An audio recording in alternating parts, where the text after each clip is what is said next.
আমি কোনো প্রতিহিংসা বা জিঘাংসার জন্য মামলা করিনি।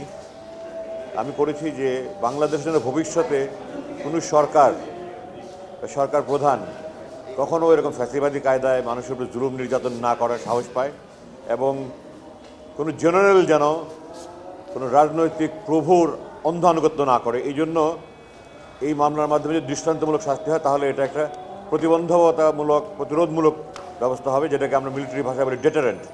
আমি ভবিষ্যতে যেন এই ধরনের আর কোনো রকমের বাংলাদেশে এরকম দুর্দিন না আসে, ফ্যাসিবাদী কায়দাকে শাসন না করে, কোনো জেনারেল অন্ধ আনুগত্য করে মানুষের উপরে জুলুম নির্যাতন না করে, গুম খুন না করে, এটার একটা দৃষ্টান্তমূলক শাস্তি হলে ভবিষ্যতে এই ধরনের আর কেউ করার ধৃষ্টতা দেখাবে না। এই উদ্দেশ্যে আমি করেছি, দেশের জন্য, দেশের ভবিষ্যতের কথা, কল্যাণের কথা চিন্তা করে আমি মামলা করেছি। তো আমি আশা করি কোনো নির্দোষ ব্যক্তি যেন শাস্তি না পায়, কিন্তু কোনো অপরাধী যেন ছাড়া না পায়, এবং যারা প্রকৃত অপরাধী হুকুমদাতা তারা যেন দৃষ্টান্তমূলক শাস্তি পায়। ভবিষ্যতের জন্য বাংলাদেশের ইতিহাস, পৃথিবীর ইতিহাসে একটা নজির হয়ে থাকবে। এই উদ্দেশ্যে আমি করেছি, কোনো ব্যক্তিগত প্রতিহিংসা বা জিঘাংসার জন্য আমি মামলা করিনি। সুতরাং সেই হিসাবে আমার অত্যন্ত আনন্দিত হওয়া বা উদ্বেলিত হওয়ার কোনো কিছু নেই আমি মনে করি।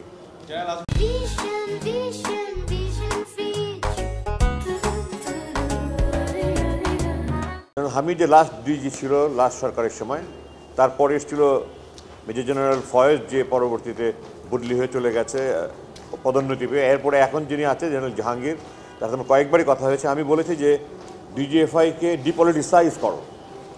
ডিজিএফআইয়ের কাজ মূলত অভ্যন্তরীণ রাজনীতিতে হস্তক্ষেপ করা নয়, এটা মূলত আমরা ট্রান্সফ্রন্টিয়ার ইন্টেলিজেন্স বলি।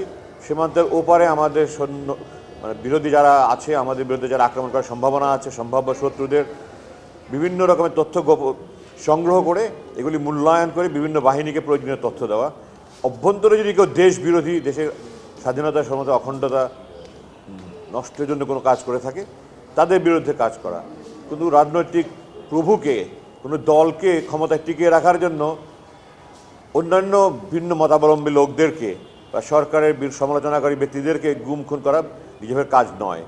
এটা রাজনৈতিক ব্যাপার। আমি তাদেরকে বলেছি যে ডিজিএফআইকে ডিপলিটিসাইজ করো। আমাকে বলেছে স্যার, আমি কাজ করছি। আমি আশা করছি যে এই সরকার তাদেরকে সেই অনুযায়ী দিক নির্দেশনা দেবে, এবং যারা এখন ডিজিএফআই দায়িত্ব আছে এবং তাদের সিদ্ধান্ত গ্রহণের যাদের ক্ষমতা আছে তারা সেই অনুযায়ী ব্যবস্থা নেবে বলে আমি আশা করি।